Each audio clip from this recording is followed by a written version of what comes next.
Halo semuanya, pada kesempatan kali ini kita akan melakukan pembahasan tentang soal-soal di dalam pendapatan nasional, terutama soal-soal perhitungan, yaitu perhitungan tentang pendapatan nasional yang dihitung berdasarkan pendekatan tertentu. Kemudian yang selanjutnya adalah tentang perhitungan di dalam konsep-konsep pendapatan nasional. Kemudian yang ketiga adalah perhitungan pendapatan per kapita. Kita langsung saja untuk yang pertama. Soal 1. Data yang diperlukan dalam perhitungan pendapatan nasional. Yang pertama, upah tenaga kerja 3.000. Sewa tanah 6.000, investasi 2.500, ekspor 2.400, impor 1.400, bunga modal 1.000, konsumsi masyarakat 5.600, dan belanja pemerintah 3.200. Berapa besarnya pendapatan nasional dengan pendekatan pengeluaran? Nah, model yang serupa ini bisa ditanyakan dengan pendekatan pendapatan atau pendekatan produksi, yang mana di dalam video sebelumnya itu sudah saya bahas sekilas. Untuk pendekatan pengeluaran, maka kita bisa menjawab dengan rumus Y sama dengan C plus I plus G plus X min M, di mana C itu adalah konsumsi sebesar 5.600,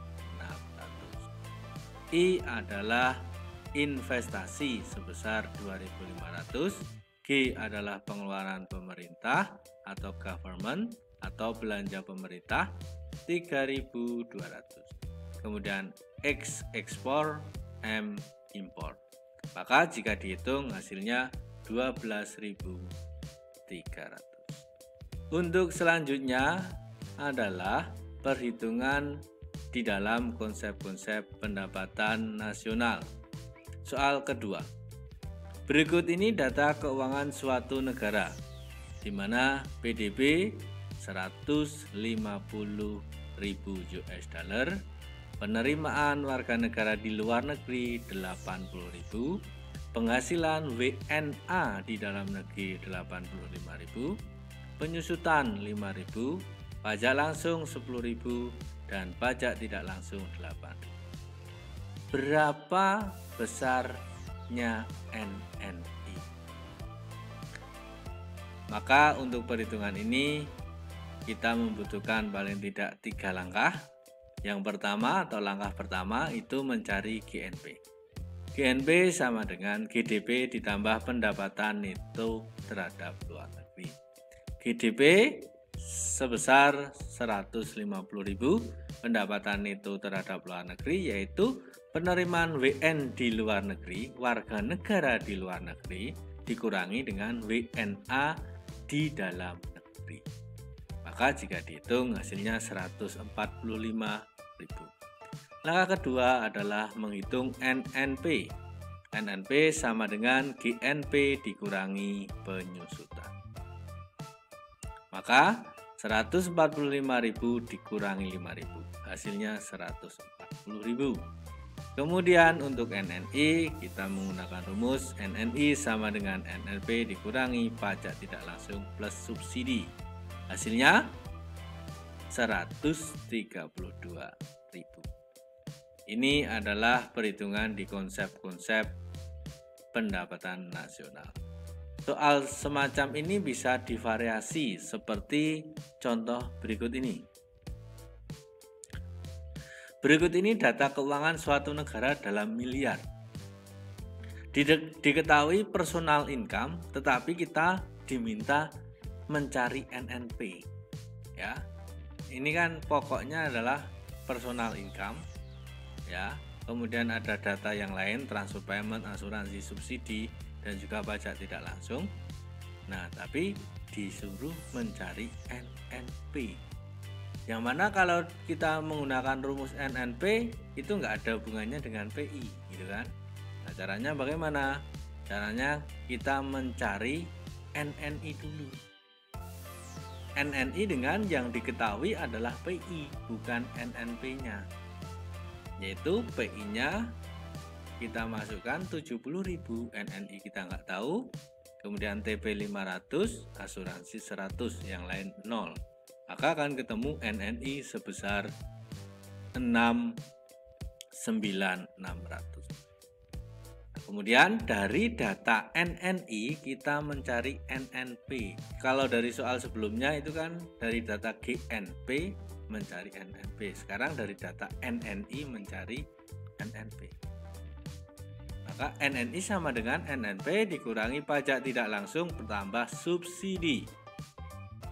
Ya, di mana NNI-nya adalah 69.600, NNP-nya tidak tahu. Pajak tidak langsung 5.000 plus 1.000. Maka akan diketahui NNP sebesar 73.600. Ini untuk variasi dari soal-soal yang berhubungan dengan konsep pendapatan nasional. Untuk selanjutnya yaitu tentang pendapatan per kapita. Perhatikan tabel pendapatan dan jumlah penduduk di 5 negara. Alba, Beta, Ceri, Delta, Emory, GDP per tahun, dan juga jumlah penduduk. Di situ datanya ada seperti ini. Pertanyaannya adalah, urutkan negara mana yang memiliki pendapatan per kapita dari yang tertinggi sampai terendah. Kita disuruh mengurutkan. Caranya bagaimana? Kalau kita mencari pendekatan per kapita, tentu saja dengan rumus pendapatan per kapita sama dengan pendapatan nasional dibagi dengan jumlah penduduk. Seperti ini kan data awalnya tadi. Ya, kita belum mengetahui pendapatan per kapitanya, maka kita mencari pendapatan per kapitanya. Untuk negara Alba, pendapatan per kapita sama dengan 200.000 dibagi 2.000. 1.000. Untuk negara Beta, 600.000 dibagi 50. 12.000. Untuk negara Ceri, 250 dibagi 100. Untuk negara Delta, 750 dibagi 200. Hasilnya adalah 3.750. Untuk negara Emory adalah 1,5 juta dibagi 150. Temu 10.000. Nah, karena kita sudah mengetahui data pendapatan per kapita, maka kita bisa mengurutkan dari yang tertinggi hingga terendah. Yang tertinggi adalah Beta, kemudian disusul Emory, Delta, Ceri, dan yang paling terakhir adalah Alba. Ini adalah contoh soal dalam pendapatan per kapita. Untuk selanjutnya adalah laju pendapatan per kapita. Jika diketahui pendapatan per kapita negara makmur 20.000 di tahun 2019 dan di tahun 2018 adalah 18.000. Sedangkan negara jaya pendapatan per kapita tahun 2019 adalah 6.000 dan 2018 adalah 5.000. Ditanya, negara mana yang memiliki laju pendapatan per kapita yang paling tinggi?